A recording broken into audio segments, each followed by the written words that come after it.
Bab 731. Dari awal hingga akhir, pengalaman mereka berdua hanya diceritakan oleh mereka berdua. Karena itu, tidak ada seorang pun yang dapat membuktikan cerita mereka sama sekali. Bagaimana jika itu semua bohong?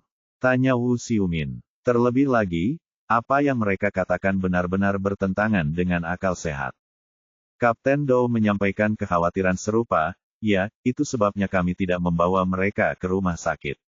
Ketika polisi tiba di pulau itu, hanya 2 dari mereka yang masih hidup, dan kami pikir itu agak aneh. Zeng Ke memikirkannya sejenak, lalu bertanya, Wu Xiumin, apa maksudmu? Apakah menurutmu pembunuhan di pulau itu adalah rencana yang dibuat oleh kedua penyintas ini? Jika semua korban diracun, maka kemungkinan besar si juru masak adalah orang yang melakukannya. Kata Xiumin. Dan, jika mereka tidak memiliki obat-obatan, itu membuktikan bahwa kedua korban yang selamat itu berbohong. Jadi, kita harus melakukan tes menyeluruh kepada kedua orang ini untuk melihat apakah mereka berbohong atau tidak. Semuanya sudah diatur. Kapten Dou tersenyum dan berkata, karena ini adalah rutinitas kami sudah mengatur tes darah untuk keduanya. Jadi, tidak akan butuh waktu lama untuk mendapatkan hasil tesnya. Wu Xiumin kemudian menoleh ke Zhao Yu dan berkata, aku akan menginterogasi kedua orang itu sekarang. Jika mereka berbohong, aku pasti akan bisa mengetahuinya. Jangan khawatir. Meskipun Zhao Yu mengerutkan kening, dia jelas jauh lebih tenang daripada yang lain. Xiumin, karena mereka sudah dalam tahanan kita dan sedang diawasi, maka tidak perlu terburu-buru ke sana. Dia kemudian menambahkan, dalam waktu dekat, kita akan mendapatkan informasi lebih lanjut dari temuan Gao, jadi Anda akan lebih percaya diri saat mengambil bukti itu untuk menginterogasi mereka. Jadi, mari kita selesaikan semua TKP ini terlebih dahulu, baru kita bisa bicara tentang interogasi. Mendengar perkataan pemimpinnya, Wu Xiumin menahan kegembiraannya dan pergi ke tempat kejadian perkara berikutnya bersama yang lain. Sebenarnya, alasan sebenarnya mengapa Zhao Yu bersikeras agar dia tinggal adalah karena dia punya firasat aneh, dan dia langsung tenggelam dalam pikirannya. Bagaimana jika pembunuhan itu benar-benar merupakan pertunjukan gabungan antara aktris dan juru masak? Yang digantung tidak bisa mati, dan yang dikubur selamat. Ini pasti akan menarik perhatian polisi kepada mereka. Dan, hal yang paling tidak masuk akal adalah USB yang ditemukan di mulut juru kamera. Jika aktris itu benar-benar membunuh juru kamera karena dia mengambil gambar-gambar tidak senonoh itu. Yah, dia pasti tidak akan pernah melakukan itu. Tentu saja, jika mereka benar-benar melakukan kejahatan, kasusnya akan mudah. Namun, bagaimana jika mereka bukan kedua pembunuhnya? Dalam kasus tersebut, kasus ini bisa jadi sangat sulit.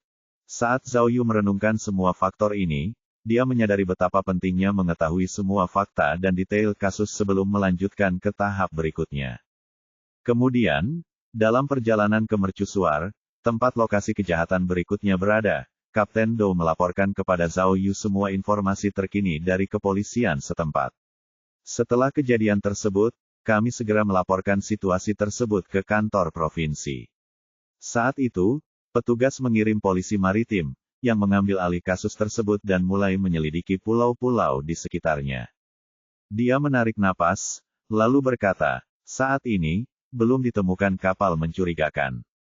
Pada saat yang sama, kami juga mengirim polisi untuk melakukan pencarian menyeluruh di pulau itu, yang belum selesai.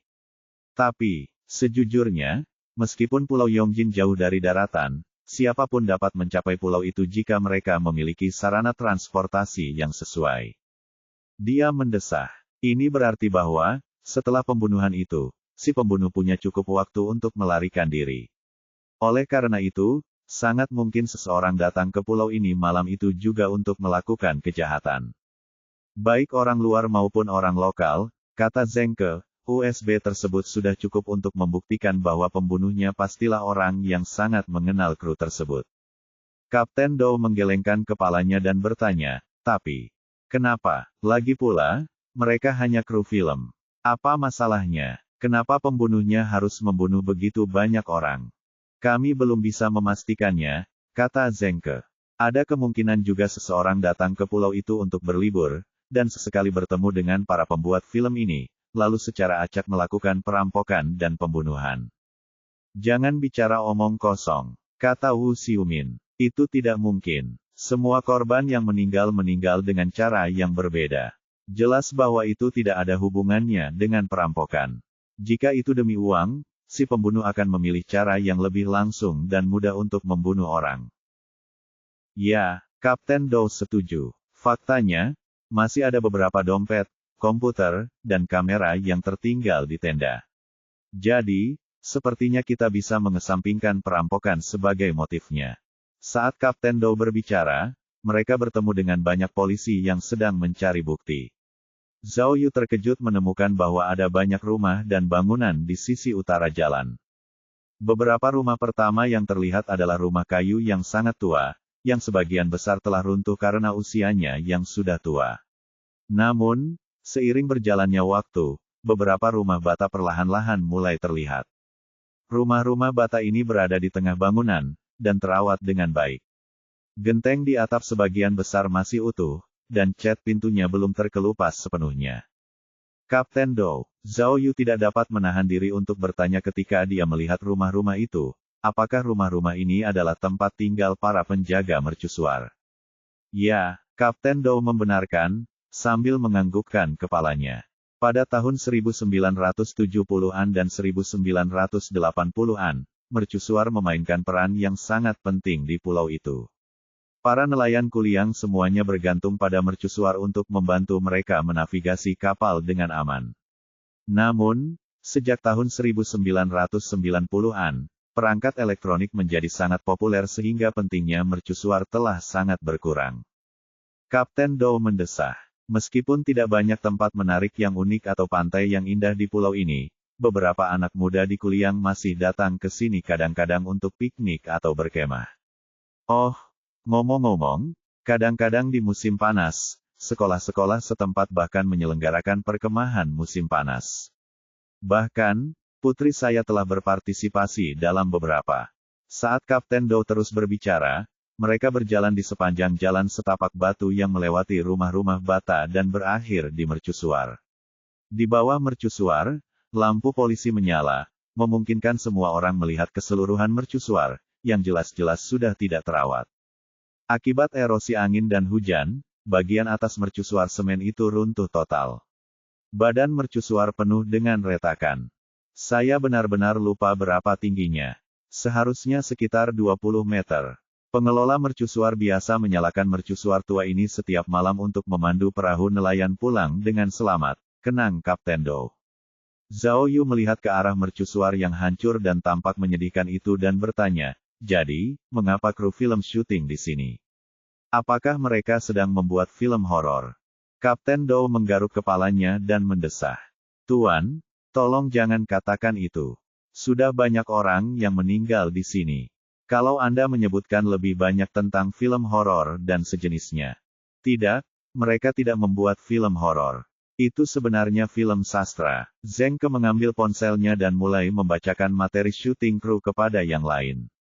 Pada saat itu, Kapten Dou mengangkat tangannya dan menunjuk ke barisan di bawah mercusuar dan berkata, lihat, semuanya. Disinilah orang terakhir yang meninggal ditemukan. Orang itu meninggal dengan cara yang mengerikan. Kepalanya terbentur batu besar. Bab 732.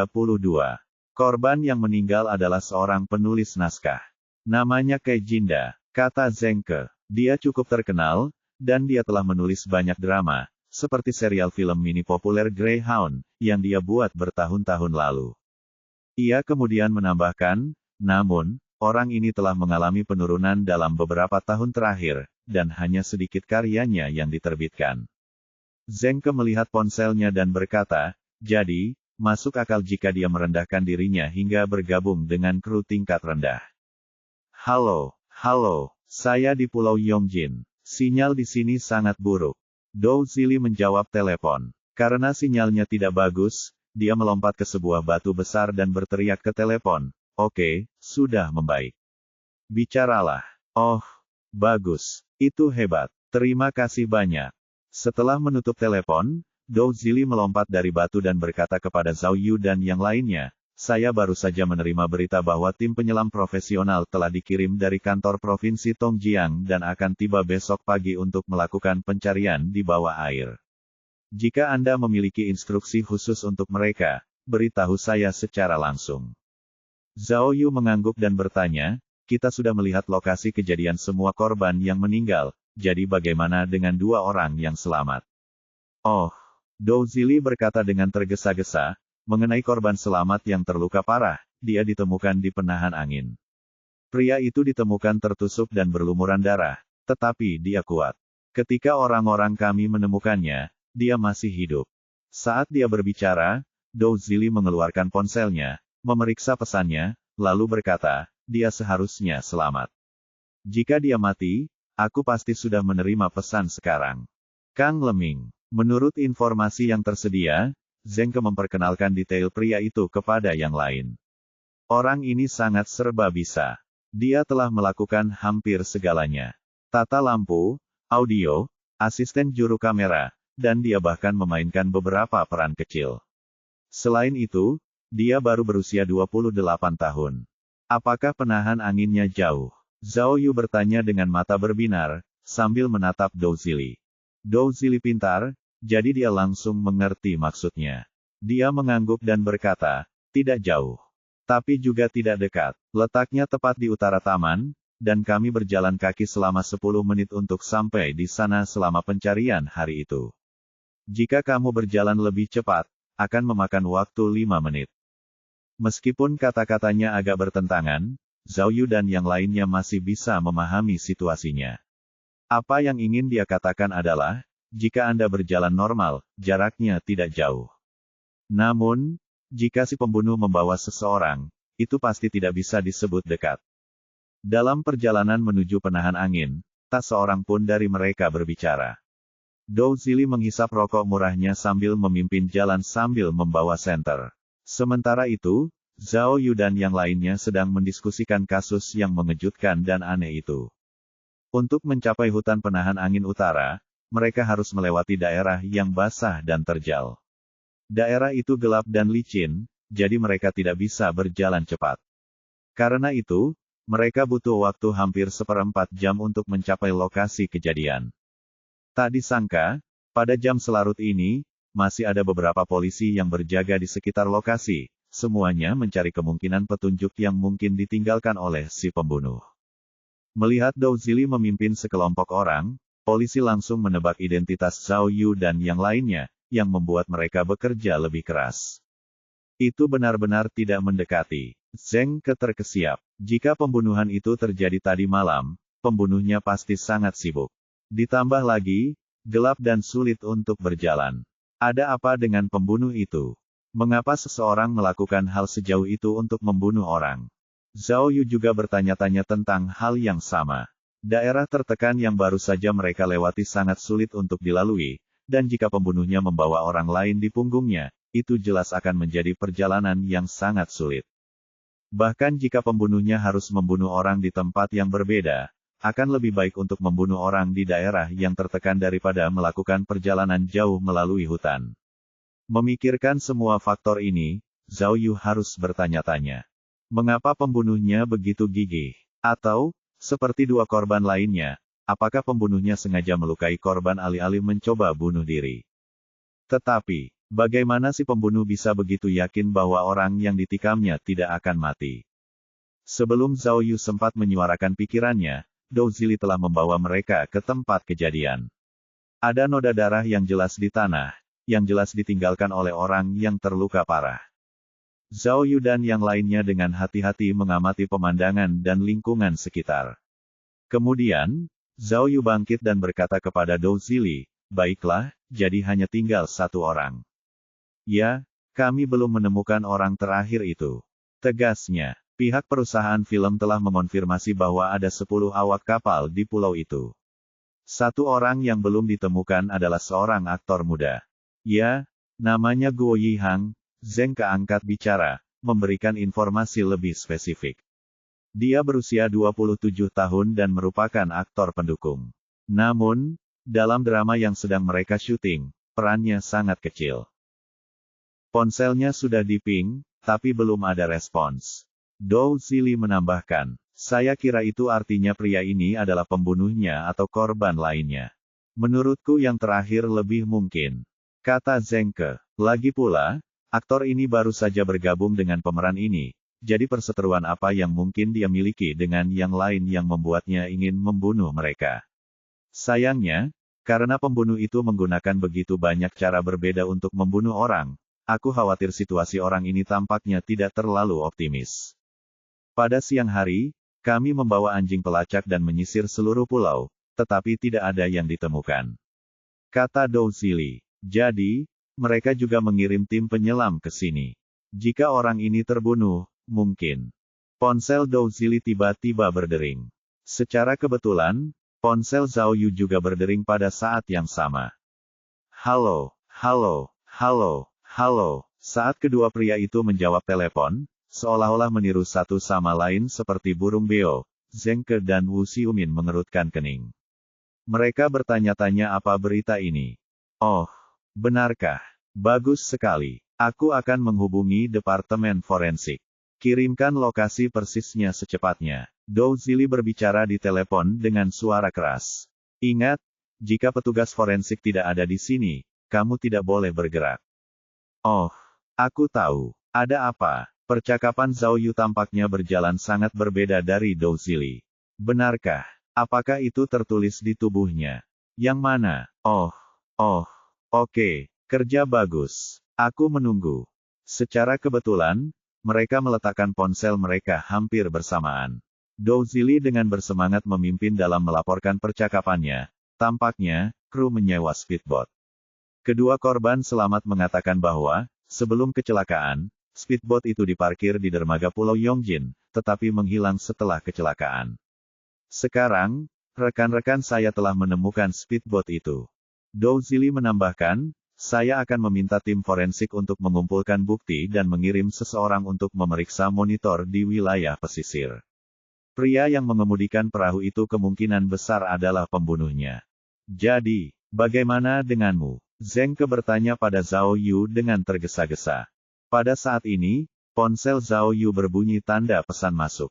Ia mengangkat ponselnya, lalu memeriksanya sebelum melapor kepada yang lain. Asisten Gao Fakai baru saja memberitahu saya bahwa mereka menemukan sederet simbol di leher salah satu mayat. Simbol-simbol itu ditulis dengan kuas minyak, yang berarti itu mungkin petunjuk yang ditinggalkan oleh si pembunuh. Wow, mayat, dan petunjuk. Yang lain terkejut, dan semuanya menanyakan pertanyaan yang hampir bersamaan. Mayat yang mana? Simbol apa? Wanita yang tenggelam itu. Zhao Yu menunjukkan foto-foto yang baru saja diterimanya di ponselnya. Tampak ada serangkaian simbol pada foto-foto itu, yang merupakan kombinasi angka dan huruf Inggris. Ah, tidak mungkin. Wu Xiumin langsung mengenali simbol itu dan berkata dengan heran, C16H16N4O8S. Ini adalah rumus molekul untuk cefuroksime. Apa? Cefuroksime. Zhao Yu tak dapat menahan diri untuk mengulang kata aneh itu. Apa-apaan itu? Bab 733. Untuk mengungkap kasus pembunuhan berdarah dingin yang luar biasa ini, kantor Provinsi Tongjiang mengirim kapal polisi angkatan laut dengan peralatan canggih ke dermaga sebagai kapal komando. Saat itu hampir tengah malam, dan polisi masih sibuk bekerja di kapal. Setelah mereka menyelesaikan investigasi TKP, Zhao Yu dan yang lainnya kembali ke kapal komando.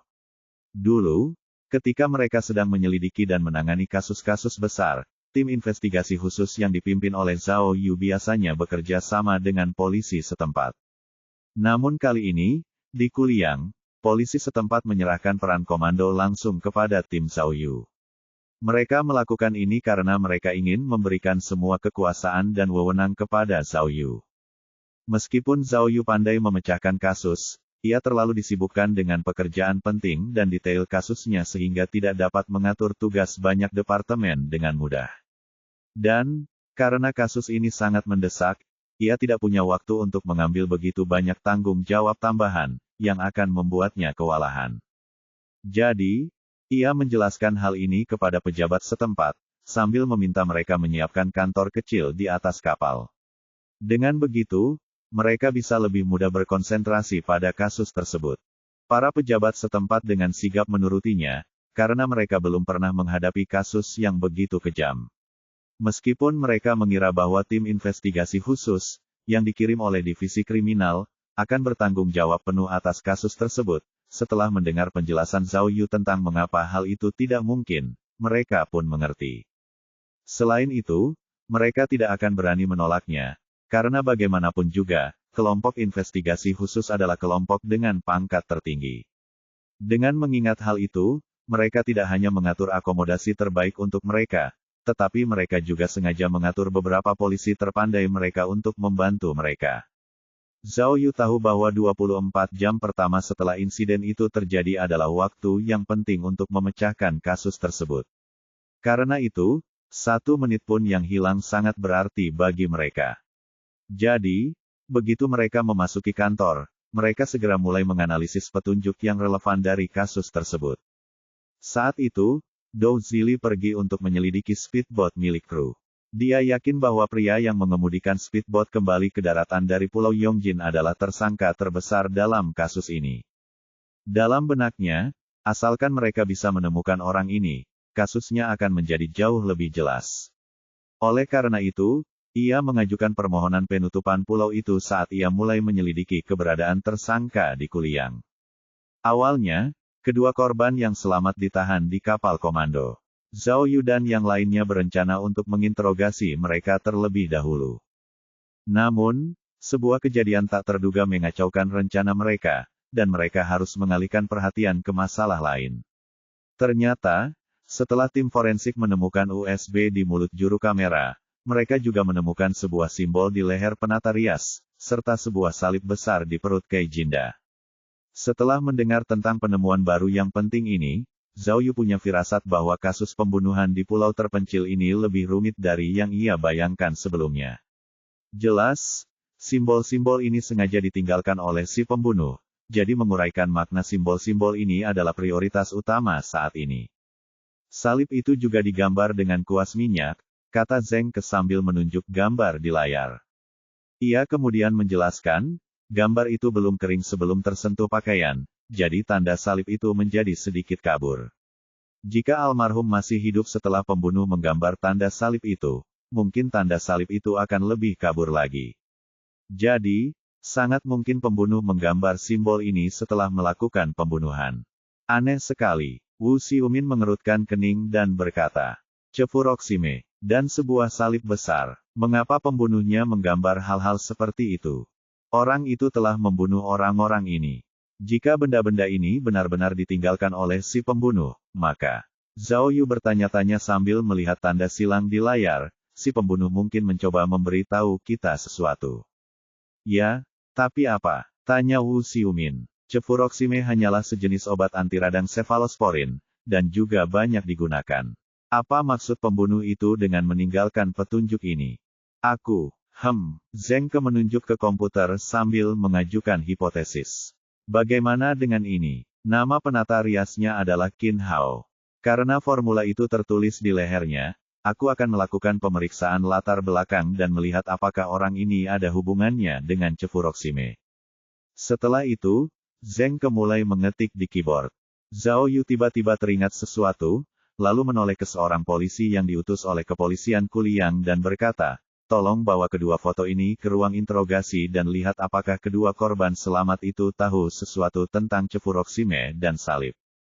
Baiklah, seorang polisi muda bergegas pergi sambil membawa komputer. Ketua tim. Pada saat itu, polisi lain mendekat. Presiden dan Direktur Champion Pictures semuanya ada di sini. Apakah Anda ingin bertemu dengan mereka? Tidak. Kata Zhao Yu singkat, kirim seseorang untuk menerima mereka terlebih dahulu, dan lihat lebih dekat detail kru mereka. Baiklah, Wu Xiumin pergi untuk melaksanakan perintahnya. Zhao Yu melihat tidak ada papan tulis di ruang komando, jadi ia meminta polisi lain untuk mengambilnya. Sementara itu, agar tidak menunda analisis kasus, ia mengeluarkan selembar kertas putih besar dan mulai menambahkan informasi kasus di atasnya. Kemudian, seseorang membawakannya peta Pulau Yongjin, beserta detail dan foto berbagai tempat kejadian perkara, termasuk foto-foto di USB dan gambar cefuroxime serta salib misterius. Memikirkan kasus ini berulang-ulang, Zhao Yu merasa ada yang aneh. Kasus ini tampaknya sama sekali berbeda dari pembunuhan-pembunuhan yang pernah ditanganinya sebelumnya. Jika ini hanya pembunuhan, pembunuhnya seharusnya tidak meninggalkan begitu banyak petunjuk dan berusaha sedetail itu. Karena itu, Zhao Yu jadi bertanya-tanya. Siapakah pembunuh misterius itu? Apa yang sebenarnya ingin dia lakukan? Tiba-tiba, Zheng Ke melapor kepada Zhao Yu, sambil melihat ke komputer. Aku tidak dapat menemukan apapun yang berhubungan dengan cefuroxime, tetapi mengenai tanda silang itu, kurasa aku telah menemukan petunjuk. Oh, mendengar ini, Zhao Yu segera menghampiri komputer. Wu Xiumin juga menghampiri karena penasaran. Lihatlah, Zheng Ke menunjuk ke komputer dan berkata, salib itu muncul di tubuh penulis naskah. Jadi, aku mencari penulis naskah dan salib itu bersama-sama, lalu menemukan gambar ini. Apa ini? Zhao Yu dan Wu Xiumin sedang menatap naskah yang penuh dengan kata-kata.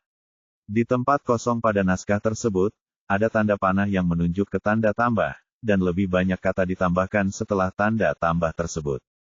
Apa maksudnya? Wu Xiumin bingung. Karakternya terlalu kecil untuk dilihat dengan jelas.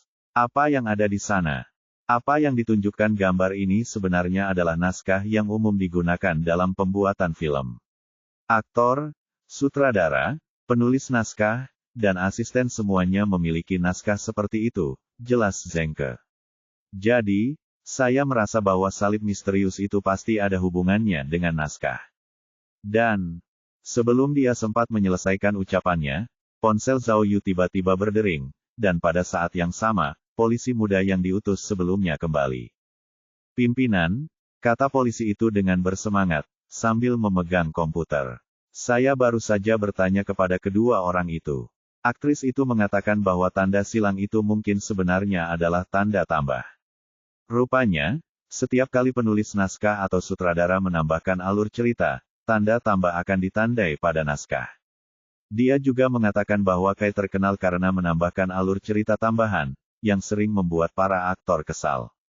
Alur cerita tambahan. Ketika Zhao Yu mendengar berita mengejutkan ini, ponselnya masih berdering. Dia mengeluarkannya dan melihat bahwa itu adalah dokter patologi forensik lagi. Halo, ketua kelompok Zhao. Kalau Anda berkenan, mari kita lakukan panggilan video. Katanya sebelum mulai menjelaskan, saya siap untuk memulai. Meskipun mayatnya belum diperiksa, kami telah menemukan banyak hal. Saya khawatir itu sangat penting untuk kasus ini, jadi sebaiknya kita lakukan panggilan video. Kemudian, saya akan menjelaskannya satu persatu. Baiklah, aku ada di kapal komando, kata Zhao Yu sambil memberi isyarat kepada Zheng Ke untuk mengatur panggilan video. Dia kemudian berkata, Dokter Patologi Gao, beritahu saya apa yang Anda temukan. Bab 734.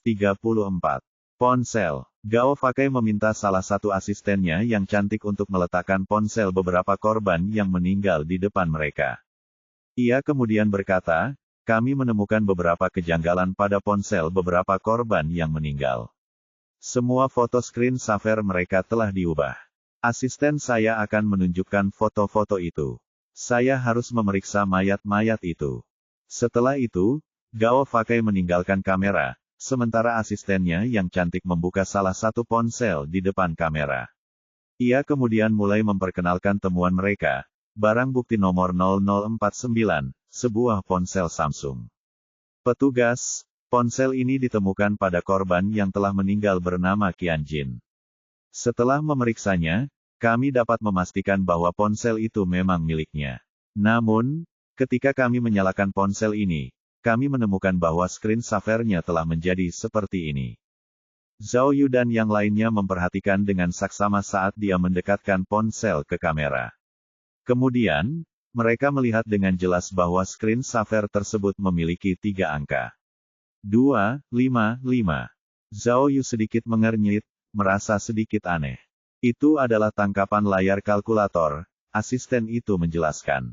Seseorang menyalakan fungsi kalkulator di ponsel almarhum, menekan ketiga angka tersebut, lalu mengambil tangkapan layar sebelum menggantinya sebagai screen saver baru. Ia melanjutkan, biasanya, orang jarang menggunakan gambar seperti itu sebagai screensaver, jadi kami menduga gambar itu sengaja ditinggalkan oleh si pembunuh. Selain itu, kami sedang memeriksa untuk melihat jam berapa screensaver itu diganti. Jika memang pembunuhnya yang menggantinya, kami mungkin dapat menghitung waktu kematiannya. Walaupun Zhao Yu mengulang-ulang angka itu dalam kepalanya, dia tidak mampu memahami artinya.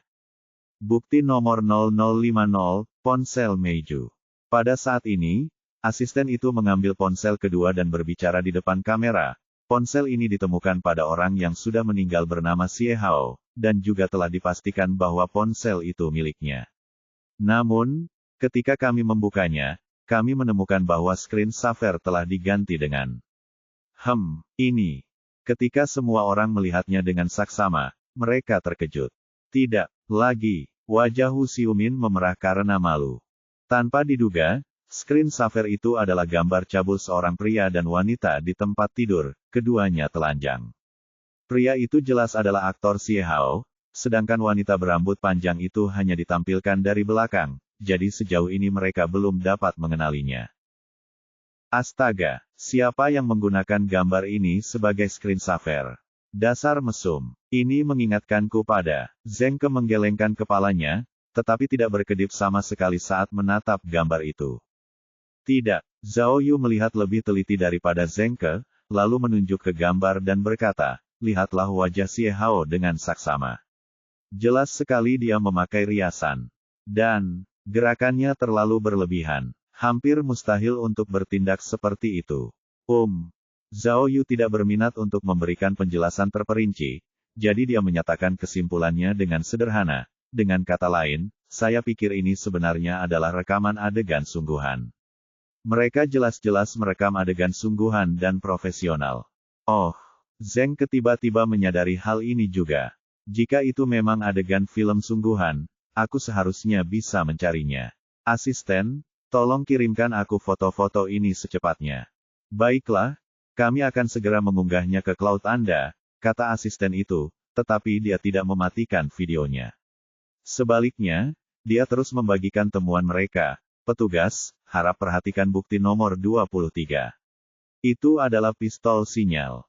Oh, Zhao Yu memberi isyarat kepada Zhengke untuk membuka berkas kasus dan menemukan pistol sinyal. Asisten itu kemudian menunjuk ke pistol sinyal dan berkata, Tuan Gao telah menduga bahwa Su Yu, artis properti yang terbakar di dermaga, kemungkinan besar terbakar oleh pistol sinyal. Tidak mungkin. Senjata sinyal bisa membunuh orang. Senjata sinyal biasa hanya bisa menghasilkan panas 200 joule. Jika kamu ingin membakar seseorang, Zhengke langsung menyuarakan keraguannya. Senjata sinyal dapat menembakkan suar sinyal hingga sejauh 50 meter. Jika mengenai tubuh manusia dari jarak dekat, kekuatannya bisa mencapai lebih dari 200 joule. Asisten itu mengoreksinya dengan sopan. Selain itu, karena titik nyala magnesium rendah, ia dapat membakar pakaian manusia, menyebabkan mereka terbakar hingga mati. Baiklah, mari kita lanjutkan panggilan video kita. Jika ada informasi terbaru, harap segera beritahu kami. Kata Zhao Yu. Baiklah, saya akan mengirimkan berkasnya sekarang. Setelah itu, asisten itu menghilang dari pandangan kamera. Zhengke masih menatap layar, seolah-olah sedang memikirkan sesuatu. Wu Xiumin melihat tatapannya dan menepuk kepala Zhengke sambil terkekeh. Dia kemudian menggodanya. Hei, jadi, kamu menyukainya. Jangan konyol. Tidakkah kamu melihat cincin kawin di jarinya? Benarkah? Kenapa aku tidak melihatnya? Zhengke terdiam beberapa detik, lalu matanya meredup dan dia tampak sangat kecewa. Dasar bodoh. Aku hanya mempermainkanmu. Wu Xiumin tertawa terbahak-bahak. Kemudian, dia menoleh ke Zhao Yu dan berkata, Pemimpin, Zhengke telah jatuh cinta. Karena Anda berteman dengan Tuan Gao, bisakah Anda membantu Zhengke yang malang ini? Tidak masalah, kata Zhao Yu sambil tersenyum. Dia kemudian menunjuk ke foto Xie Hao dan berkata, tapi, menurutku wanita dalam foto ini dalam kondisi yang cukup baik. Jadi, dia mungkin lebih cocok untuk Zhengke. Jangan mengolok-olokku, kata Zhengke, jelas sedikit malu.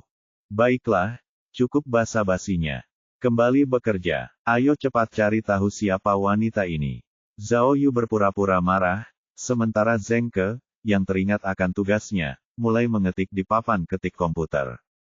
Wu Xiumin, tolong hubungi rumah sakit, kata Zhao Yu kepada Wu Xiumin. Minta petugas polisi di sana untuk melihat apakah ada tanda-tanda khusus pada orang yang terluka parah itu, dan minta mereka juga untuk memeriksa tanda-tanda adanya ponsel lain. Mungkin pembunuhnya juga meninggalkan petunjuk padanya.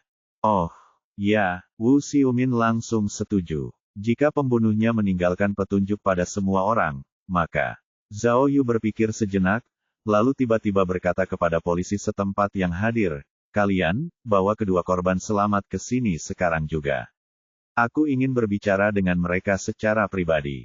Para polisi terkejut dengan permintaannya, dan salah satu dari mereka berkata, pimpinan, mereka berdua adalah tersangka penting.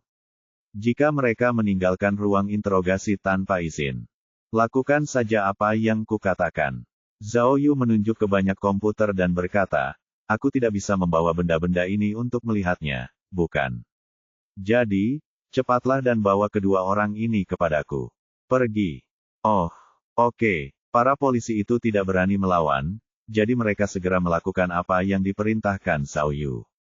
Sambil menunggu, Zhao Yu menata ulang petunjuk-petunjuknya, lalu menulis di kertas putih.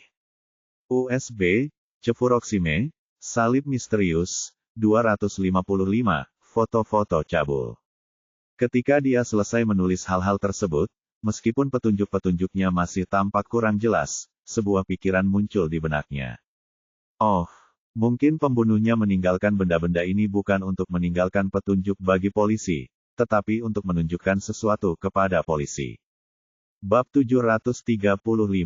Aktris bernama Li Qian itu memiliki rambut hitam panjang dan mata yang menawan. Dia belum pulih dari teror pembunuhan yang luar biasa. Meskipun tubuhnya menggigil dan wajahnya pucat, dia masih memiliki penampilan yang unik dan elegan sebagai seorang aktris. Setelah mengalami malam yang mengerikan di pulau itu, mantel wol ungu Li Qian ternoda bintik-bintik. Namun, bahkan saat mengenakan mantel yang kotor itu, Li Qian tetap terlihat cantik dan anggun. Setelah melihat Li Qian, Zhao Yu merasa bahwa dia bukanlah orang yang difilmkan oleh juru kamera saat menggunakan kamar mandi. Namun, kasus dengan koki Zhang Yong sama sekali berbeda. Zhang Yong berusia 51 tahun dan sangat kurus. Setelah mengalami guncangan seperti itu, matanya terbelalak lebar, dan dia tampak linglung dan bingung. Setiap kali seseorang berbicara kepadanya, dia harus berhenti selama beberapa detik sebelum dia dapat menanggapi dengan baik. Dia belum berganti pakaian, jadi dia masih mengenakan jaket yang dikenakannya saat dikubur. Jaketnya kotor dan berbau aneh dan apek. Karena keduanya hanya berstatus tersangka, polisi tidak bisa memborgol mereka, tetapi hanya membatasi aktivitas mereka. Saat ini, mereka telah dibawa ke kantor komando. Mereka duduk di sofa empuk yang nyaman, sementara seorang polisi menuangkan 2 cangkir air panas untuk mereka. Pada saat ini, Wu Xiumin menarik Zhao Yu ke samping dan melapor di telinganya dengan suara rendah. Dokter telah melakukan pemeriksaan awal pada keduanya. Tidak ada luka atau petunjuk pada mereka, dan tidak ada tanda-tanda penyerangan tidak senonoh terhadap tubuh Li Qian. Mereka juga tidak kehilangan apapun. Kami juga memeriksa ponsel mereka. Tidak ada tanda-tanda yang jelas bahwa mereka telah disentuh, dan screensaver mereka juga tidak menunjukkan apa-apa. Setelah mendengarkan laporan Wu Xiumin, Zhao Yu bertanya-tanya mengapa pembunuhnya tidak meninggalkan petunjuk apapun pada kedua orang ini. Terlebih lagi, dia masih tidak mengerti mengapa pembunuhnya hanya membiarkan mereka hidup. Saat Zhao Yu berpikir, Zheng Ke sudah menaruh petunjuk yang mereka temukan pada mayat dan ponsel korban di layar proyeksi. Wu Xiumin mulai menjelaskan situasi secara rinci kepada kedua korban, meminta mereka untuk membantu tim mereka mencari tahu petunjuk yang ditinggalkan oleh si pembunuh. Aktris Li Qian langsung menemukan sesuatu. Ia berdiri dan menunjuk dengan gugup ke gambar yang menggoda itu dan berkata, Pak Polisi, saya mengenali gambar ini. Itu adalah potongan film, The Most Beautiful Season. Pria itu adalah Xie Hao. Dalam film itu, Xie Hao adalah pemeran pendukung. Begitu suara Li Qian mereda, Zheng Ke menemukan informasi yang relevan di internet dan berkata, film ini adalah film independen beranggaran rendah, yang diproduksi oleh Huaiyuan Pictures. Ini adalah film sastra, dan daftar pemerannya memang mencantumkan nama Xie Hao. Box novel, Koem. Zhao Yu menunjuk wanita dalam gambar itu, lalu bertanya pada Li Qian, apakah itu kamu? Tidak, aku tidak ikut dalam pemeran. Saat itu, aku bahkan belum berkecimpung di industri ini. Li Qian mengerutkan kening dan menjawab dengan gugup, aku tidak kenal wanita itu. Aku hanya punya teman di kru. Li Qian melihat sekeliling sambil berbicara. Dia pandai mengamati, jadi dia sudah menyadari bahwa Zhao Yu adalah pemimpin mereka. Dia kemudian memohon kepada Zhao Yu, petugas, bolehkah saya minta rokok? Tidak, Zhao Yu menjawab dengan lugas. Ia kemudian menoleh ke seorang polisi muda dan berkata, ambilkan secangkir kopi untuk wanita ini. Malam ini akan panjang. Kita mungkin harus membicarakan banyak hal. Tidak usah. Li Qian melambaikan tangannya tanpa daya, lalu menunduk dan berkata, aku sudah minum banyak kopi. Li Qian jelas merasa sedikit kesal. Zhao Yu tidak punya waktu untuk basa-basi, jadi dia langsung membahas detail kasusnya. Saya tidak perlu menekankan urgensi kasus ini lagi kepada Anda, bukan? Total ada 10 orang di kru Anda, 6 di antaranya kini telah meninggal, sementara 1 orang terluka parah dan 1 lagi hilang. Jika Anda tidak bekerja sama dengan kami untuk menangkap pembunuhnya, kalian berdua akan mendapat masalah besar, karena sekarang Anda adalah tersangka terbesar kami. Tidak, bukan aku. Aku benar-benar tidak tahu apa-apa. Si juru masak melambaikan tangannya dengan panik. Kita semua adalah rekan kerja. Mengapa aku ingin membunuh mereka? Perkataan si juru masak itu memancing Li Qian, dan dia berteriak kepada Zhao Yu sambil menangis. Pernahkah kau memikirkan perasaan kami? Kami hampir mati. Pernahkah kau mengalami digantung? Beraninya kau. Li Qian, tenanglah. Wu Xiumin mencoba menghiburnya. Saya harap kamu bisa mengerti bahwa kami hanya mencoba memecahkan kasus ini, bukan untuk diri kami sendiri, tetapi untuk rekan-rekanmu. Tidakkah kamu ingin membantu kami menemukan pembunuhnya, sehingga pembunuhnya akan dihukum? Tidak, aku tidak mau. Li Qian berteriak histeris kepada Wu Xiumin, yang membuat orang banyak terkejut. Dia kemudian berteriak dengan getir, sudah kubilang, tidak satu pun dari orang mati ini adalah orang baik. Mereka semua harus masuk neraka. Mendengar apa yang baru saja dikatakan Li Qian, Zhao Yu dan yang lainnya saling memandang dengan heran. Zhang Yong, sang koki, menundukkan kepalanya dan tidak bersuara. Li Qian, apa maksudmu dengan itu? Zhao Yu tampaknya menyadari sesuatu dan bertanya padanya dengan tergesa-gesa. Apa maksudku? Aku akan memberitahu kalian semua orang macam apa mereka sebenarnya. Lagi pula, apa pentingnya? Karena mereka sudah mati. Kata Li Qian. Dia kemudian menunjuk gambar cabul di layar dengan marah dan meninggikan suaranya. Aku akan mulai dengan orang ini. Xie Hao adalah bajingan yang hina, kotor, dan tidak tahu malu. Dia mengepalkan tangannya ke arah fotonya sambil berkata, dia menggunakan wajahnya yang tampan untuk mendapatkan investasi dan sponsor dari banyak wanita kaya yang sudah menikah, sehingga dia bisa mendapatkan peran terbesar dalam setiap produksi. Dia sombong dan mendominasi terhadap anggota pemeran lainnya. Dia juga menindas para pendatang baru dan memanfaatkan gadis-gadis muda. Dia menggelengkan kepalanya. Hal yang paling menjijikkan adalah pria ini suka memanfaatkan aktris yang beradegan seks dengannya. Kadang-kadang, dia bahkan ingin melakukannya secara nyata di depan kamera, sambil membuat para aktris sangat menderita. Li Qian menggelengkan kepalanya sekali lagi, lalu berkata dengan sedih, bajingan ini juga pintar. Dia selalu memilih aktris yang tidak berpengalaman, yang memiliki kepribadian yang lembut. Aktris-aktris ini biasanya miskin dan tidak memiliki latar belakang yang mengesankan, jadi sangat sulit bagi mereka untuk mendapatkan peran. Karena itu, dia tahu mereka kebanyakan akan diam saja, hanya menanggung perlakuan seperti itu. Sambil menunjuk foto di layar, Zheng Ke berkata dengan kaget, ya ampun. Jadi, pembunuhnya meninggalkan foto ini. Apakah ini alasan pembunuhannya? Bab 736. Zhao Yu menyadari pentingnya kata-kata Li Qian, jadi dia menoleh ke seorang polisi muda dan berkata, "Hei, ambilkan dia sebatang rokok." "Oh, saya punya satu." Polisi itu juga seorang perokok berat, jadi dia segera mengambil satu dan memberikannya kepada Li Qian, lalu menyalakannya untuknya. Li Qian tenggelam dalam emosinya sendiri. Setelah mengambil rokok itu, dia melanjutkan, "Dibandingkan dengan orang lain, Xie Hao bukanlah yang terburuk. Ambil contoh juru kamera Zhang Chenggong. Orang ini benar-benar mesum. Dia menaruh kamera di mana-mana, terutama di ruang ganti dan kamar mandi. Dia menggelengkan kepalanya, jelas merasa jijik dengan pria ini. Kadang-kadang, bahkan mereka yang tahu tentang triknya tetap tidak bisa melindungi diri sendiri, apalagi gadis-gadis baru. Ini karena Zhang Chenggong memiliki suara yang kuat di antara kru, jadi kami tidak bisa melakukan apapun untuk menghentikannya, meskipun kami memergokinya melakukan hal-hal buruk sepanjang waktu."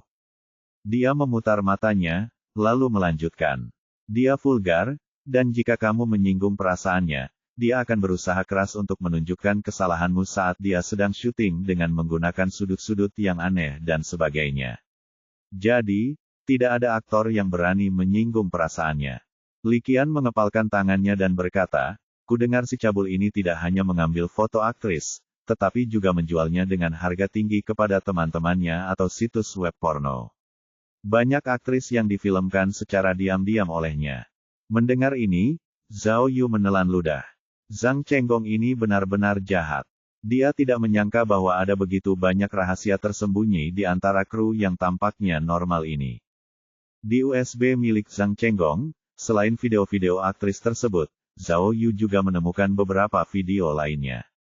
Meskipun belum dikonfirmasi, tampaknya ada juga rekaman sutradara, produser, investor, dan banyak lainnya. Sutradara Qian Jin. Li Qian mengucapkan nama itu dengan ekspresi jijik. Dulu dia bekerja di banyak kru besar, jadi dia kenal beberapa sutradara dan produser terkenal. Jadi, dia membanggakan diri karena mendapatkan peran penting bagi para aktris. Dia telah mencelakai banyak gadis yang naif. Namun, pada akhirnya, gadis-gadis itu bahkan tidak sempat membaca satu baris pun. Beberapa dari mereka bahkan harus menjalankan tugas untuk kru alih-alih berakting sama sekali. Bagaimana dengan 255? Zhao Yu menunjuk ke angka di screensaver dan bertanya, "Menurutmu apa artinya ini?" "Aku tidak tahu." Li Qian mengembuskan asap rokoknya dan menoleh ke Zhang Yong dan bertanya, "Kau tahu?" Zhang Yong mendongak dan menggelengkan kepalanya dengan kaku. Wu Xiumin tiba-tiba menghampiri Zhao Yu dan berbisik, "Pemimpin, saya baru saja menerima laporan. Telah dipastikan bahwa darah kedua korban selamat ini mengandung dimetiltiadin dan benzodiazepin, serta beberapa zat kimia lain yang tidak diketahui, yang merupakan obat penenang yang kuat." Zhao Yu mengangguk. Tampaknya Li Qian dan Zhang Yong tidak berbohong. Mereka memang diracuni. "Qin Hao, maksudku asisten sutradara. Dia juga tidak bagus," kata Li Qian sambil menunjuk foto penata rias. Wanita tua ini seharusnya hanya bertanggung jawab atas tata rias, tetapi dia mendapat beberapa peran karena dia tidur dengan sutradara. Dia juga tukang gosip, selalu menjelek-jelekkan orang lain di belakang mereka. Sebenarnya, memancing pertengkaran dan menyebarkan rumor adalah keahliannya. Lalu bagaimana dengan Cefuroxime? Wu Xiumin mengambil kesempatan itu untuk bertanya. Apa hubungannya dia dengan Cefuroxime? Apa itu? Li Qian mengembuskan asap lagi sambil bertanya. Itu obat anti peradangan. Jawab Wu Xiumin. Obat anti-inflamasi. Li Qian mengerutkan kening, lalu menggelengkan kepalanya dan berkata, "Aku tidak tahu. Aku belum pernah mendengarnya." "Aku juga," Zhang Yong menjawab begitu melihat orang-orang menatapnya. Lalu, selanjutnya, Zhao Yu menunjuk ke sebuah gambar dan bertanya, "Bagaimana dengan Kai Jinda, sang penulis naskah?" Sejujurnya, aku tidak begitu mengenal pria ini."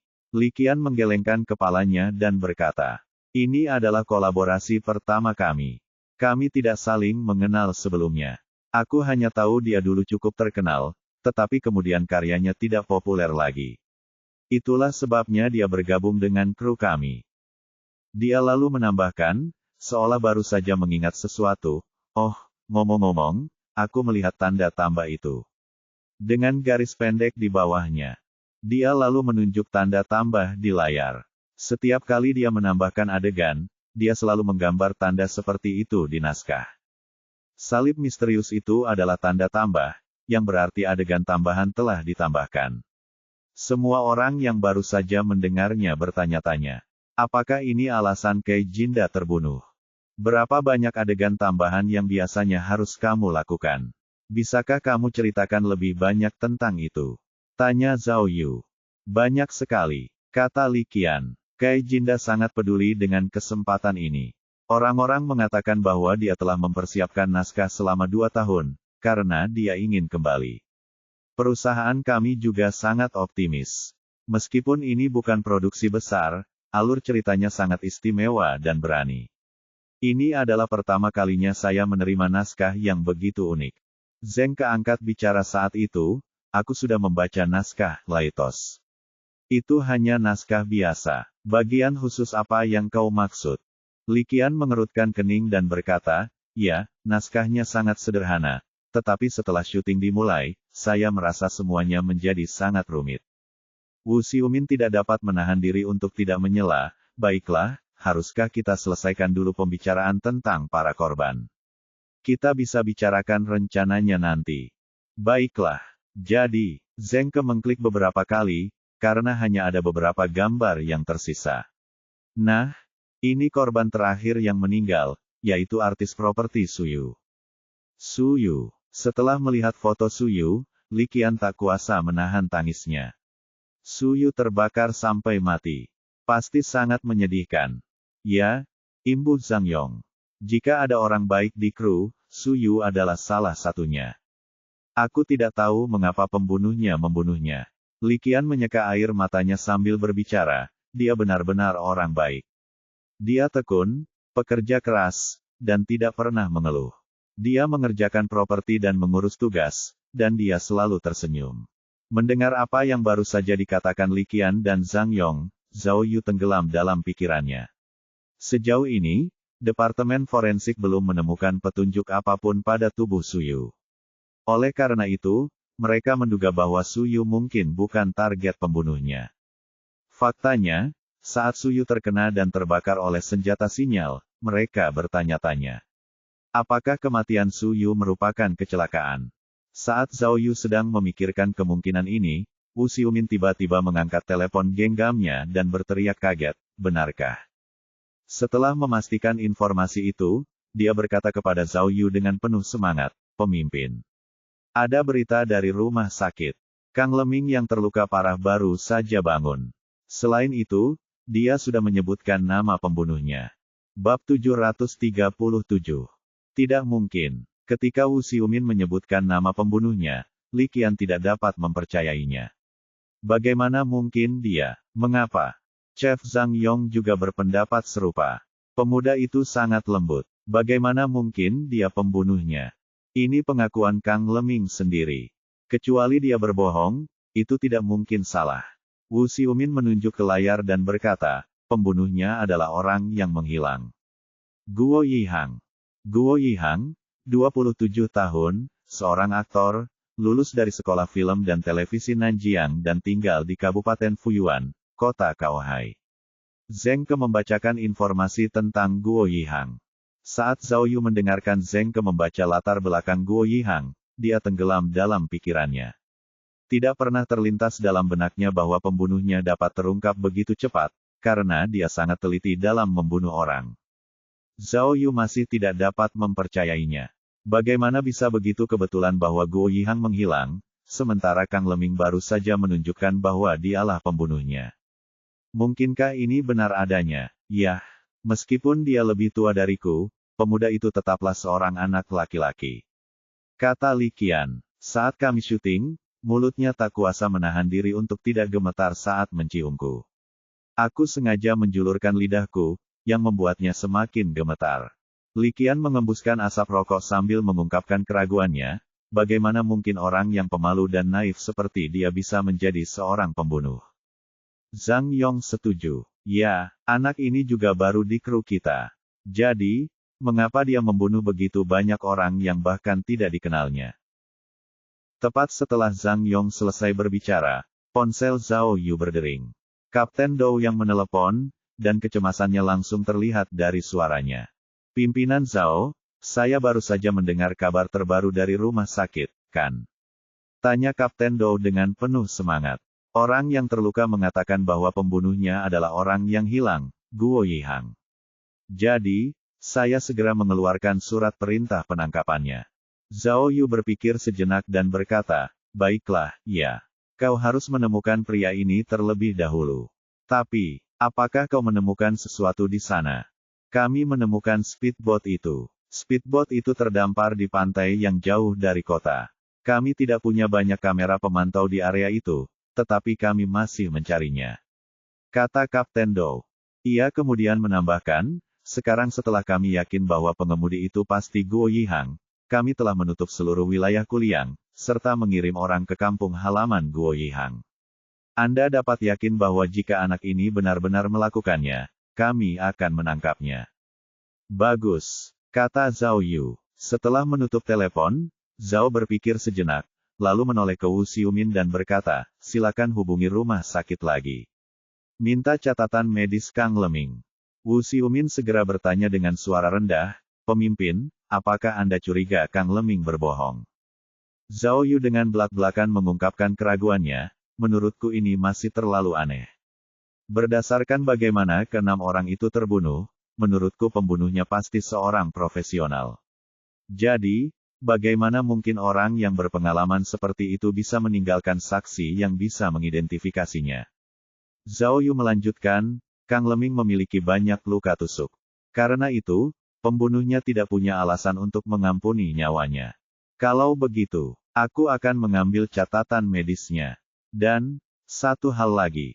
Wu Xiumin berhenti sejenak. Jika kita melihat hasil tes darah Kang Leming, kita bisa tahu apakah dia berbohong atau tidak.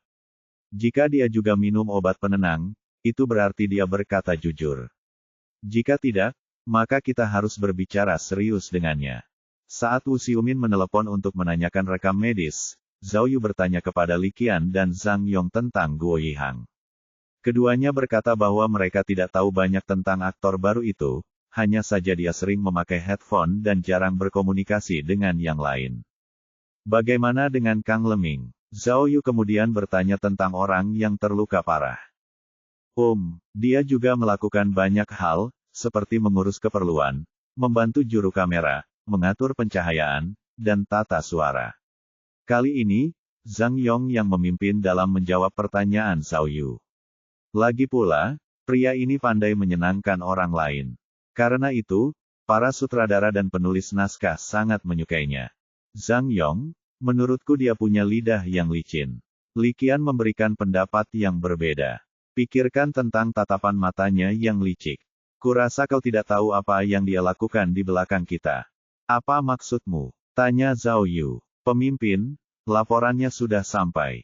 Pada saat yang sama, Wu Xiumin tiba-tiba menyela mereka, kau benar. Luka Kang Leming memang agak aneh. Pembunuh itu menusuknya 7 kali, tetapi semuanya tidak mengenai organ vital. Oh, mendengar ini, Zhao Yu terkejut dan segera pergi ke komputernya. Wu Xiumin melanjutkan, tidak mudah untuk menerima 7 luka tusuk dan tidak mati. Kalau begitu, Zhao Yu berhenti sejenak dan berpikir sejenak. Entah Kang Leming beruntung atau pembunuhnya sengaja menyelamatkan nyawanya. Tetapi, mengapa pembunuhnya melakukan itu? Zheng Ke tidak berpendapat sama. Dia jelas sudah melihat pembunuhnya. Jadi, menurut pendapatku, pembunuhnya pasti mengira bahwa dia akan mati setelah 7 tusukan. Selain itu, bahkan jika 7 tusukan tidak cukup untuk membunuh Kang Leming, dia kemungkinan besar akan mati karena kehilangan banyak darah. Zhao Yu mengangguk terlebih dahulu, lalu menggelengkan kepalanya. Tapi, menurutku masih ada yang salah dengan Kang Leming. Bagaimana jika si pembunuh berharap Kang Leming akan menuduh Guo Yihang, dan ini semua adalah bagian dari rencana si pembunuh? Pemimpin, apa yang kau katakan semakin tidak berdasar. Zheng Ke bersikeras pada pendapatnya sendiri. Bagaimana kita bisa menemukan saksi yang bersalah alih-alih tersangka? Zheng Ke, bisakah kau menunggu sebentar? Aku belum selesai. Wu Xiumin memegang ponselnya, lalu menoleh ke Zhao Yu dan berkata, "Pemimpin, menurutku tidak ada yang salah dengan Kang Leming. Dia selamat karena keberuntungan." Zhao Yu bertanya, "Kenapa?" "Karena," Wu Xiumin memberikan ponselnya di depan semua orang dan berkata, "pembunuhnya juga meninggalkan sesuatu di tubuh Kang Leming."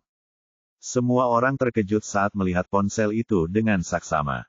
Di sana ada gambar lengan Kang Leming, yang di atasnya ada kata yang ditulis dengan kuas minyak dalam bahasa Inggris. "Momi." "Ibu." Zheng Ke mengangkat alisnya. "Apa maksudnya?" "Oh." Setelah Li Qian mendengar kata, "Ibu," dia tiba-tiba teringat sesuatu dan berteriak, "Kurasa aku tahu apa artinya. Aku hanya ingin memberitahumu. Kang Leming terlihat polos, tapi sebenarnya dia seorang germo." Bab 738. Germo. Bagaimana dia bisa menjadi germo di kru? Zheng Ke tidak begitu mengerti. Li Qian berkata dengan dingin, "Sepertinya kamu belum melihat sisi gelap dunia. Apakah kamu pikir industri hiburan sesederhana itu?" Ini," Zheng Ke tidak tahu harus berkata apa. Li Qian tertawa, tetapi berkata dengan getir, "Saya mendengar bahwa Kang Leming telah menjadi germo bisnis swasta, sambil terlibat aktif dalam perfilman. Dia benar-benar menggunakan film sebagai kedok, karena dia aktif dalam film-film besar dan basis televisi, di mana dia selalu berhubungan dengan aktris-aktris muda, yang semuanya memiliki impian untuk menjadi bintang. Dia kemudian memperkenalkan mereka kepada para sutradara, produser, dan bahkan beberapa aktor terkenal lainnya. Inilah yang sering disebut sebagai aturan tak terucapkan dalam industri kami. Kang Leming mendapatkan bayaran besar dengan menjalankan bisnis seperti itu.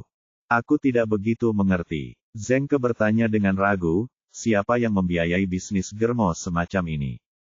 "Pihak yang menuntut tentu saja yang membayar," kata Li Qian. "Box novel, ini menjijikkan. Industri hiburan kacau. Industri hiburan telah hancur hanya karena penjahat seperti ini." Wu Xiumin memarahi. "Jangan naif.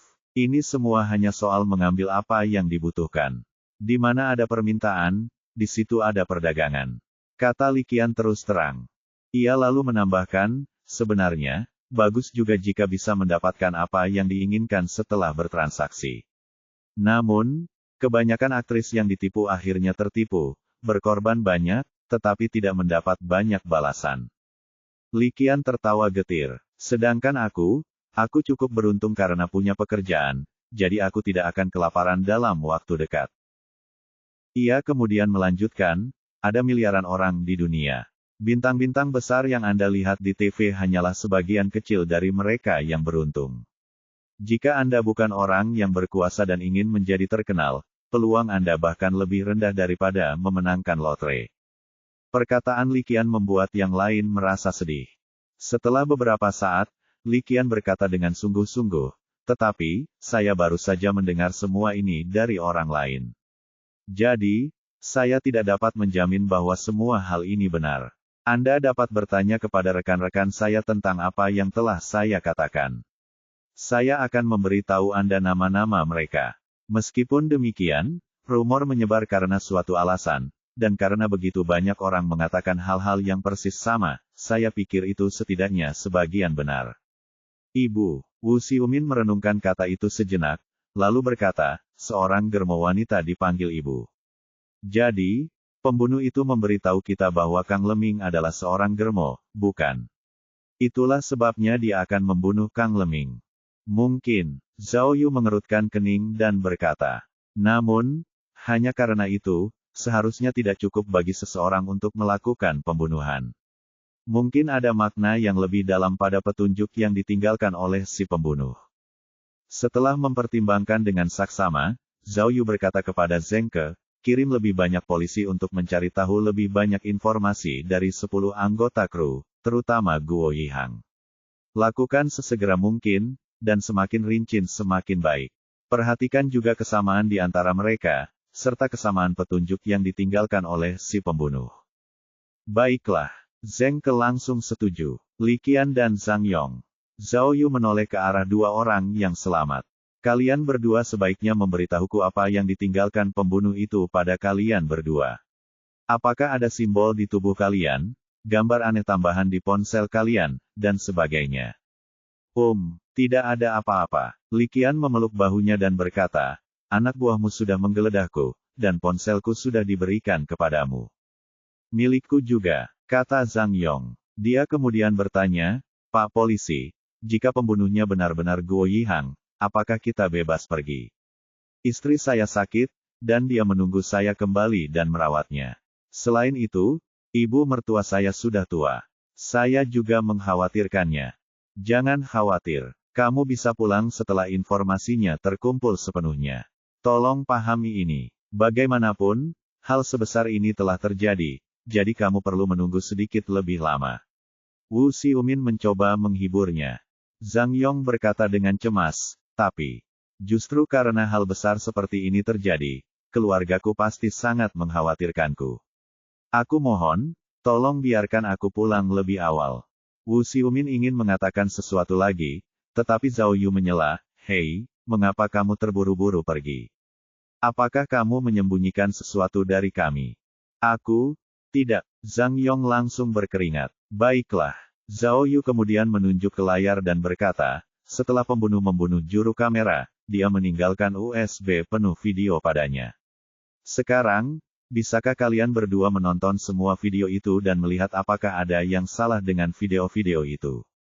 Zhang Yong dan Li Qian saling berpandangan, sementara Li Qian mematikan rokoknya di asbak. Jika kau ingin membuktikan bahwa kau tidak bersalah, bantu kami mencari tahu motif pembunuhnya. Zhao Yu menaikkan volume suaranya, jika pembunuhnya benar-benar Guo Yihang, maka dia pasti punya motif yang meyakinkan. Menghukum orang jahat saja bukanlah alasan yang kuat untuk melakukan pembunuhan. Oh, oke. Zhang Yong ketakutan oleh Zhao Yu dan tidak berani berkata apa-apa lagi. Dia dan Li Qian duduk di depan komputer dan mulai menonton video. Setelah melihatnya sekilas, Li Qian tidak bisa menahan diri untuk tidak mencibir. Bajingan ini mengambil begitu banyak foto yang kotor. Mendengarkan Li Qian, pikiran Zhao Yu kembali ke petunjuk yang ditinggalkan oleh si pembunuh.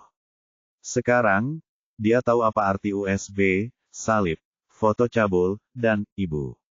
Namun, dia masih tidak tahu apa arti cefuroxime dan 255. Pembunuhnya tidak membunuh Li Qian dan Zhang Yong, dan tidak ada petunjuk yang tersisa pada mereka juga. Jadi dia bertanya-tanya, bagaimana dengan penata properti yang terbakar oleh senjata sinyal? Mengapa pembunuhnya tidak meninggalkan petunjuk? Apakah petunjuk itu terbakar, atau kematian penata properti itu merupakan kecelakaan? Atau, apakah Kang Leming berbohong? Apakah pembunuhnya benar-benar Guo Yihang? Mengapa Guo Yihang membunuh begitu banyak orang dengan cara yang rumit? Meskipun tersangka utama sudah menjadi sasaran, Zhao Yu masih merasa bahwa kasusnya belum jelas. Masih banyak hal yang belum bisa dijelaskan. Saat itu, sebuah pesan datang dari Departemen Forensik. Melalui pemeriksaan bukti baru, mereka menemukan obat penenang dalam air minum dan minuman olahan milik kru. Bahan-bahannya sama dengan yang ditemukan pada Li Qian dan Zhang Yong.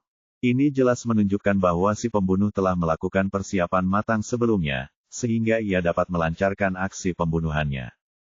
Bab 739. Malam sudah gelap dan laut masih jernih. Saat itu pukul 3 dini hari, tetapi awak kapal komando masih sibuk menangani kasus tersebut. Zhao Yu sedang duduk di sofa di kantornya, dengan saksama memeriksa catatan tuduhan yang diberikan oleh Kang Leming, korban luka parah yang baru saja bangun tidur.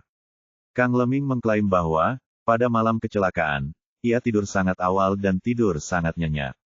Karena itu, ia berkata bahwa ia tidak tahu apa yang terjadi sampai ia bangun. Box novel, Koem ketika akhirnya ia terbangun, ia mendapati seorang pria menusuk perutnya dengan pisau. Meskipun tidak terasa terlalu sakit, Kang Leming ketakutan, jadi ia melarikan diri. Ia mengatakan bahwa pikirannya kosong saat itu. Ia hanya ingat bahwa luka di perutnya berdarah.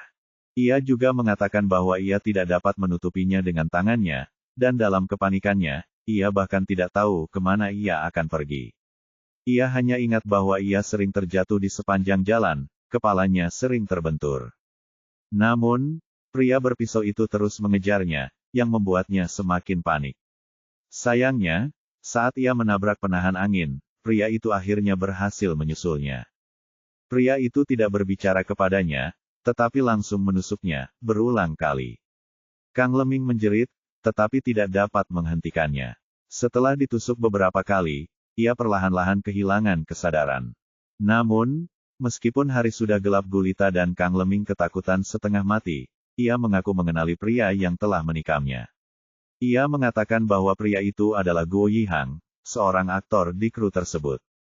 Dia berkata bahwa alasan dia dapat mengenalinya tentu saja karena dia mengenali celana jeans dan topi bisbol Guo Yihang.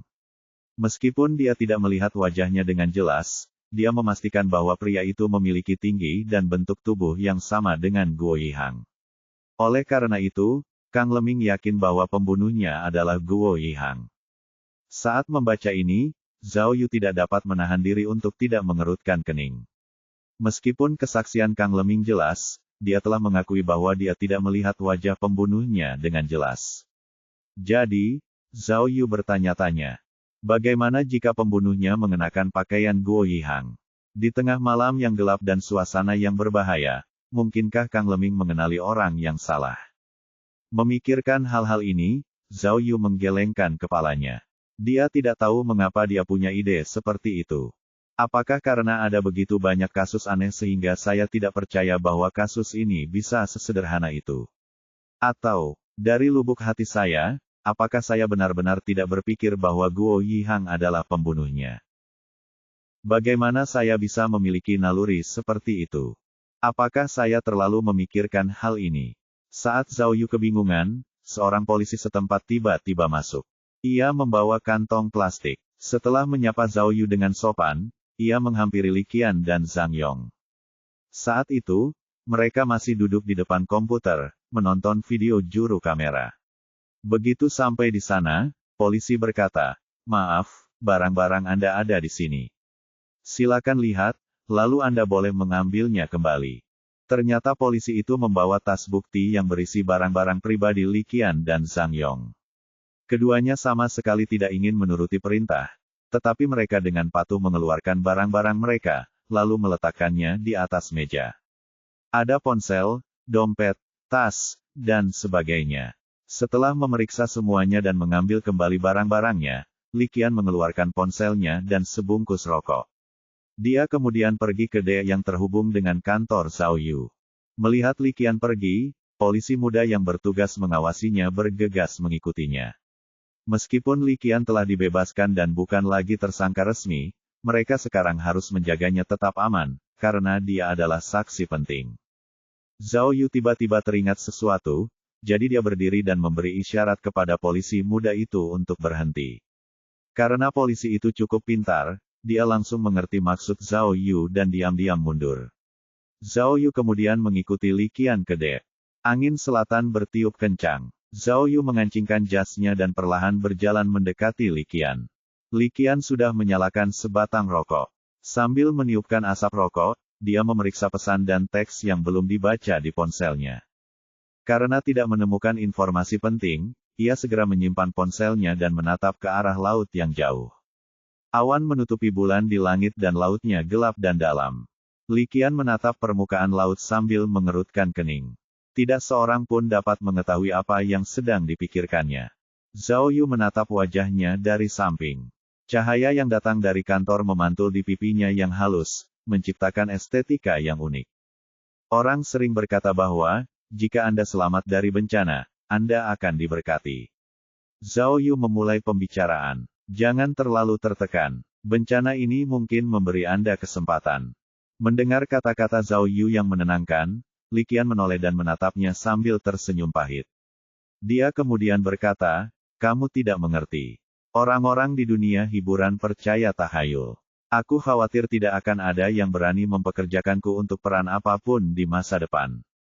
Itu tidak benar. Zhao Yu tersenyum. Ketika saya menangani kasus di Jinan, saya menyelamatkan seorang wanita yang diculik di jalan. Dia telanjang di depan umum. Hasilnya, dia menjadi bintang dalam semalam. Haha, kau cukup pandai menghibur orang. Sungguh pemimpin yang hebat. Li Qian menyerahkan ponselnya kepada Zhao Yu. Lihatlah gambar ini. Berapa banyak dari mereka yang kau kenal? Zhao Yu melihatnya dan melihat foto lama di ponselnya. Ada beberapa gadis muda yang cantik di foto itu. Yang di tengah adalah kamu, dan kemudian, Zhao Yu menatap mereka, lalu berkata, mereka semua tampak familiar. Mereka sering muncul di film dan acara TV, tetapi aku tidak ingat nama mereka. Perhatikan dengan saksama orang yang tampak sederhana di paling kanan. Kata Li Qian dengan nada bercanda. Jangan bilang kau bahkan tidak mengenal bintang internasional Lan Chaiyan.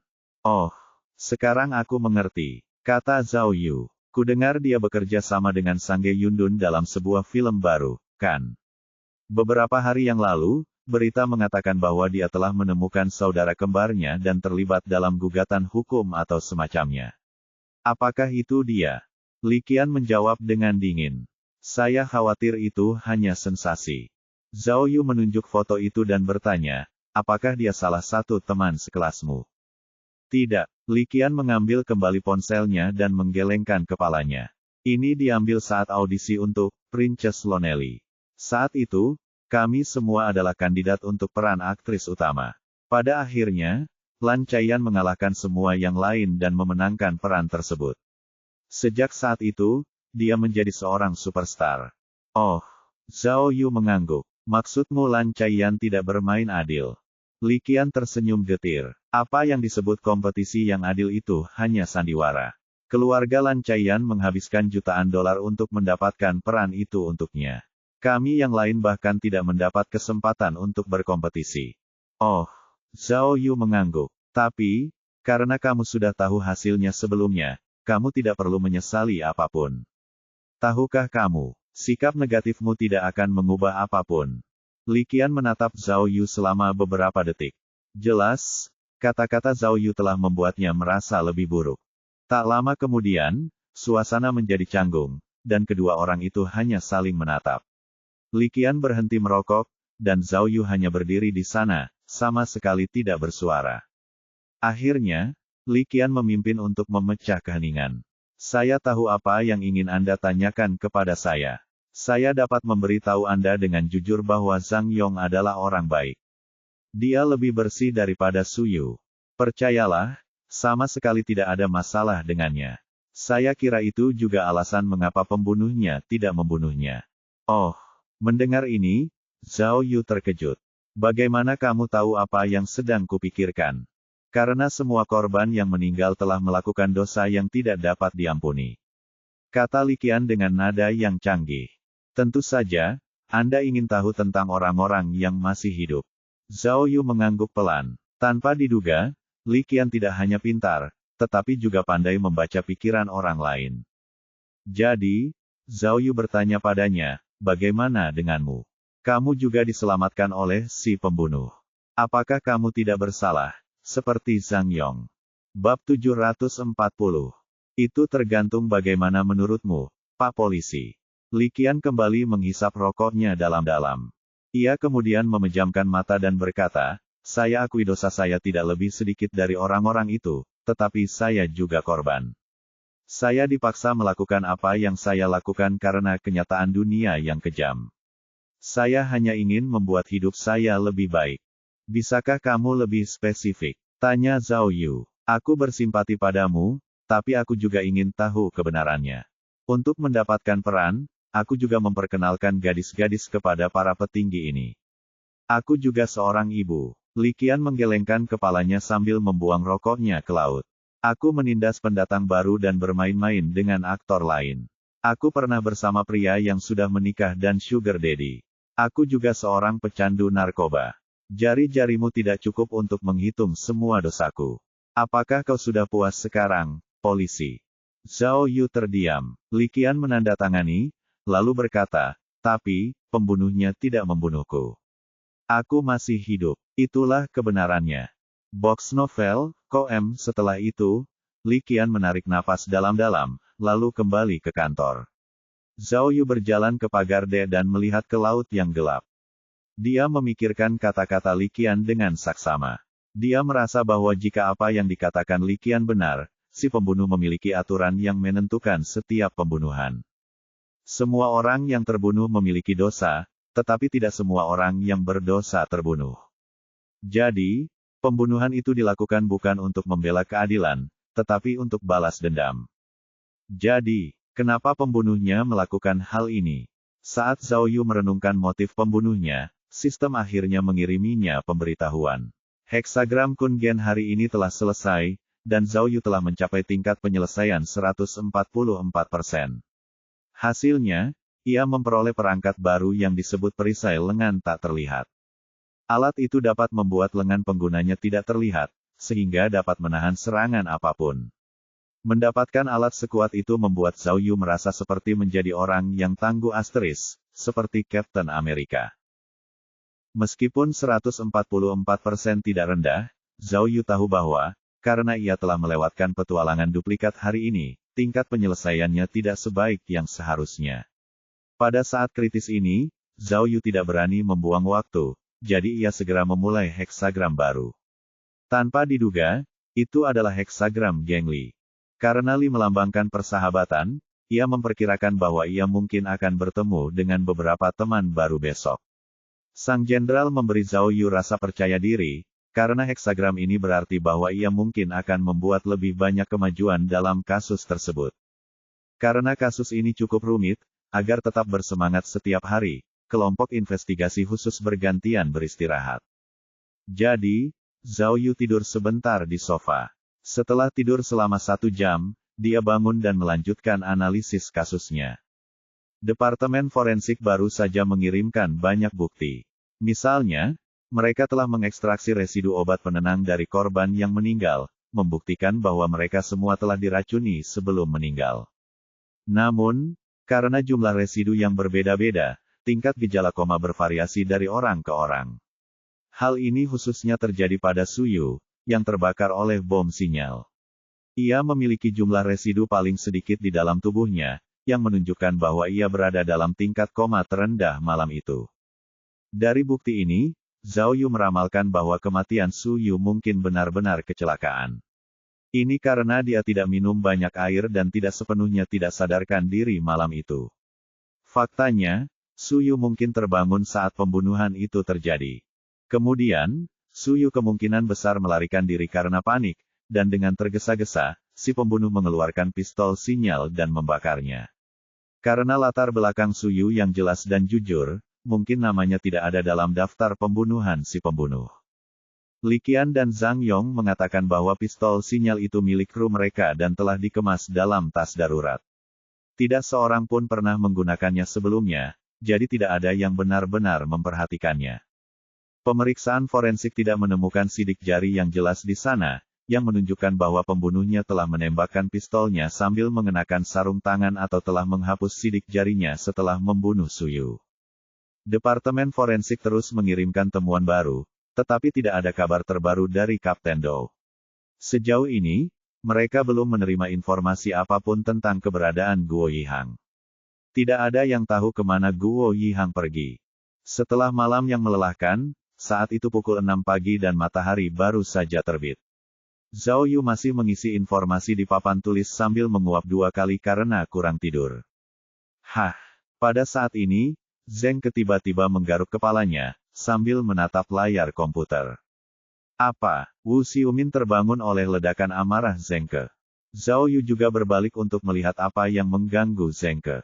Oh, saat Zheng Ke menatap layar komputer, dia membuat suara keras saat mengetik di keyboardnya. Dia kemudian melompat dari tempat duduknya dan berkata dengan penuh semangat, "Pemimpin, Xiumin, kemari dan lihatlah. Sepertinya aku telah menemukan petunjuk." Zhao Yu terkejut dan bergegas menghampiri. Wu Xiumin dan Li Qian mengikutinya. "Pemimpin, lihat, 255. Saat Zheng Ke mengklik mouse-nya, beberapa data muncul di layar. Ia kemudian menunjuk ke salah satu entry dan berkata, "Ini adalah kalender syuting dan jadwal harian Champion Pictures. Perhatikan baik-baik yang ini. Crazy Delivery Woman, disutradarai Qian Jin, dibintangi Zhang Meiwei. Nanjiang Automobile Group, sponsor eksklusif 2,55 juta yuan. 255. Itukah maksudnya?" Wu Xiumin mengerutkan kening. "Film. Dana sponsor. Saya sudah memeriksanya. Itu film daring berbiaya rendah," kata Zheng Ke. "Itu hanya dirilis daring, tetapi mendapat respons yang cukup bagus. Saat itu, Zhang Meiwei masih baru di industri film. Berkat film inilah ia pertama kali mulai populer. Setelah itu, ia memasuki pasar utama.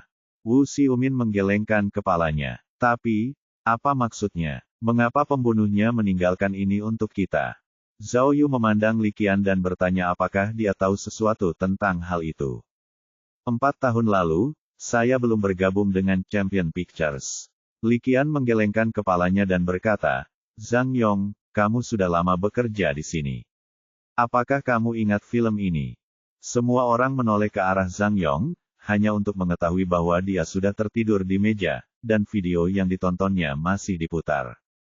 Zhang Yong. Li Qian berjalan mendekat dan memukul meja dengan tinjunya untuk membangunkannya. Zhang Yong mengusap matanya dan berkata dengan linglung, aku tahu itu. Aku juga ikut serta. Itu komedi. Alurnya cukup menarik, sebenarnya. Setelah itu, Zhang Yong tersenyum pada yang lain dalam diam. Hanya itu, tanya Li Qian. Zhang Yong mengangguk, lalu bertanya, kenapa? Apa yang salah dengan film ini? Li Qian menggelengkan kepalanya. Ayolah, pikirkan lebih lanjut. Apakah ada sesuatu yang terjadi saat kamu membuat film ini? Apakah ada yang melakukan sesuatu yang buruk? Apakah ada insiden yang terjadi? Ya, pikirkan baik-baik, karena ini mungkin sangat penting. Kata Zheng Ke. Oh, kecelakaan. Kurasa tidak ada. Zhang Yong dengan gugup membelai rambutnya yang tipis, mencoba mengingat apapun. Sutradaranya adalah Qian Jin. Film ini direkam 4 tahun lalu di kota Yinling. Zhang Meiwei menyukai masakan Sichuan. Semakin banyak cabai yang kutambahkan, semakin enak. Li Qian tidak puas dengan kata-kata konyol Zhang Yong dan ingin menyelanya, tetapi Zhao Yu menghentikannya. Qin Hao adalah penata rias di kru kami. Zhang Yong tidak memiliki logika apapun dan hanya mengatakan apapun yang dapat diingatnya saat terlintas di benaknya. Kang Leming juga ada di sana.